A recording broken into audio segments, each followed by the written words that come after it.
Hi everybody, welcome back to the channel. Today I've got a spicy competitive deck.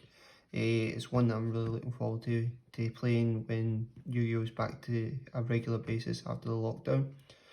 So I'm going to be profiling Eldlich Magical Musketeers. It's something extremely different, but going up against it is absolutely horrible because you don't know whether to worry about the hand or worry about the field. So it's a bit unnerving when you get to play against it, but when you're the one piling it, it is extremely fun and it's one to look out for, and maybe one to pick up and play test on other networks like YGO Pro and stuff like that, Dylan Book.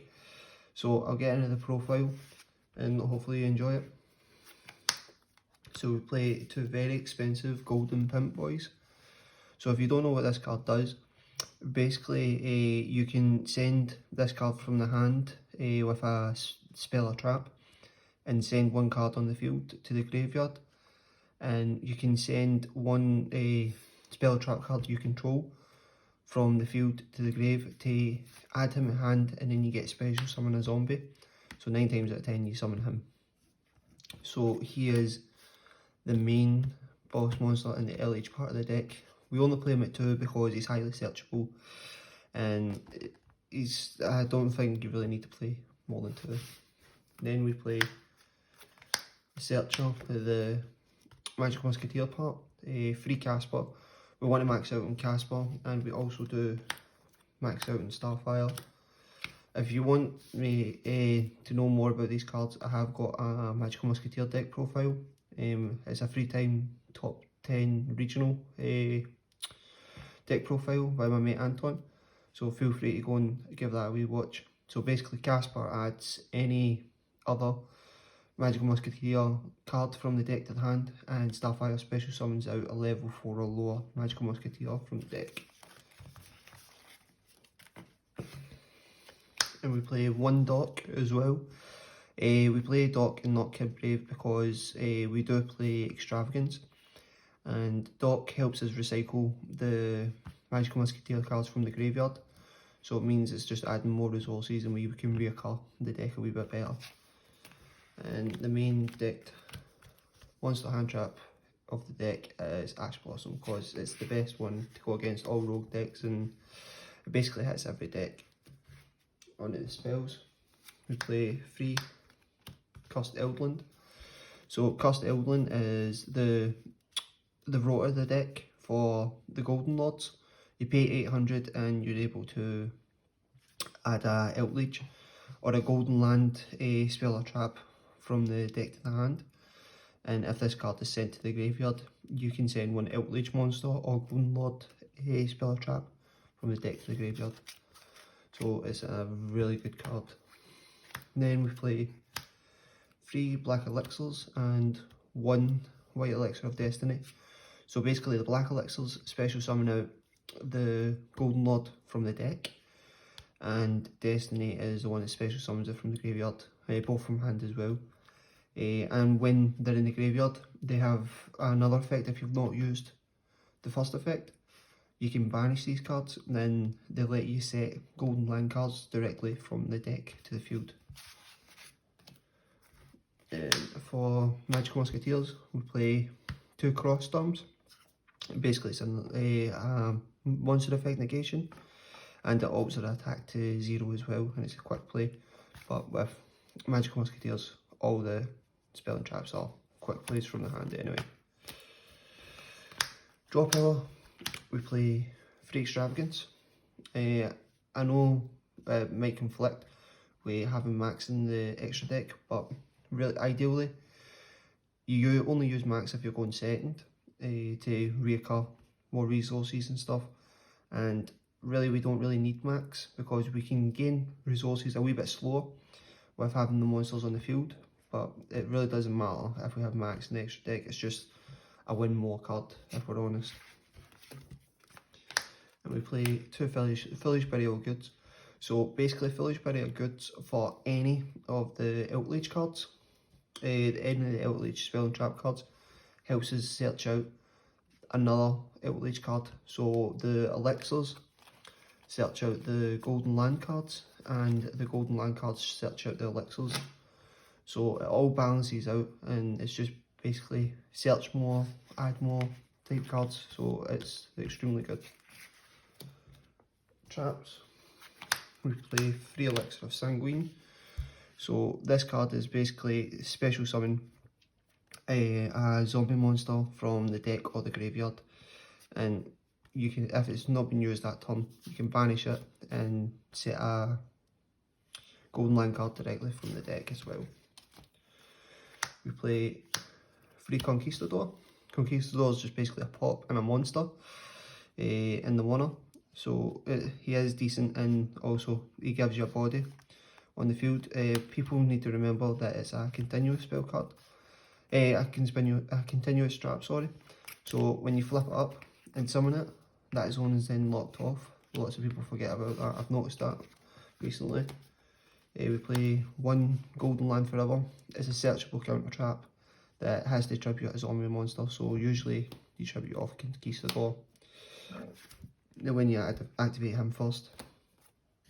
Then we play 2 Dancing Needle. I think in this current format, Dancing Needle is extremely good. It helps you get rid of problematic cards in the graveyard, so it's extremely effective against Salad. It's extremely effective against the eldlich pure matchup as well as things like Emancipators for getting rid of the Block Dragon and stuff like that. So it's extremely good, and that's why I play it at 2. Then we play 2 Desperado.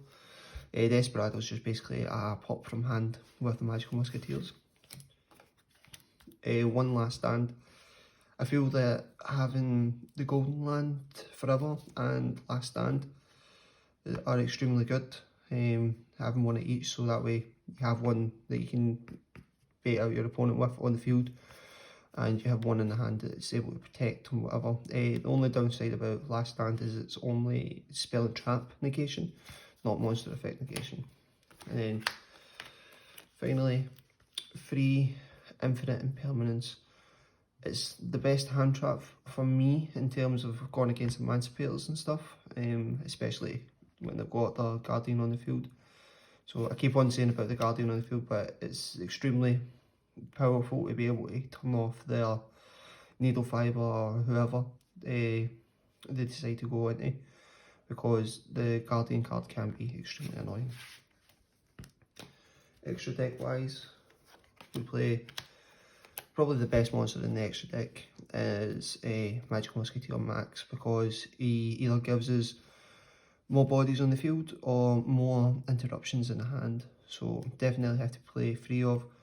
Extremely good, and if you banish them off Extravagance, it does hurt a wee bit, but it just means that you're going to have to work a wee bit harder, think a wee bit smarter to reoccur your resources.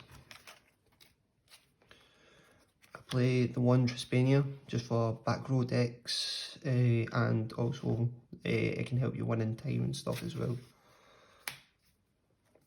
We do play 2 Vampire Sucker.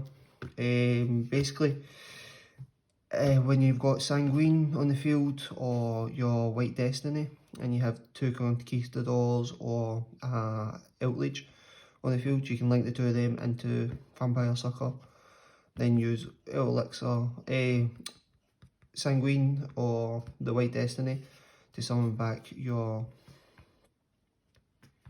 Golden Lord, and then just get a free draw. So it's just basically changing the Conquistador into a Vampire Sucker and getting you another resource to your hand. That's basically the way that plays. We play 2 Nightmares and Phoenix and Unicorn. Don't think really need explained. We play 1 Blackluster Soldier, Soldier of Chaos. It's extremely good against back row decks and stuff, and it just helps you go for game. An extremely good card, and hopefully it does get a reprint soon, just to make it that wee bit more cheaper. I play 1 Durindo because you can have 2 Conquistadors on the field and then go into Durindo, and it's just more negates that you can put up. And to be honest, when the Conquistadors are on the field and they're just sitting there, they're not very good, so may as well turn them into a negate. and for that we also play 2 Constellar Pallades, just as a bounce, just weak impulses and stuff, and they've got quite decent attack, so it's just depending on what your options are. And we do play 2 Gustav Max, just for time and to make sure that we definitely get game on board. That's pretty much all these are for. And just as the last card, I'm playing Stellar Knight Constellar Diamond, just because depending on how many Conquistadors I have, I can go into him and then it just gives a few more interruptions and stuff. Like if a card is sent from the deck to the graveyard, it's banished instead, and if a card's added from the graveyard to the hand, it's banished. Just things like that, and it stops dark monsters from activating their effects by detaching a material. So it's extremely good. It's very awkward and very deck specific. It just depends on what kind of deck you're going to be playing against, but it does really help, and lots of people really struggle with it. And all of the well, mostly in this deck it's just the Conquistadors. The Conquistadors are lights level 5, so that's all you really need. So that is my Magical Musketeer deck profile for June 2020. So let me know what you think. If you've got any ideas or anything that you think would be better suited in the extra deck or the main deck, any theories, whatever you want, feel free to comment. If you liked the profile, give it a thumbs up, and if you loved it, please subscribe and just give me the motivation to make more deck profiles and more videos in the future. Thanks everybody, peace.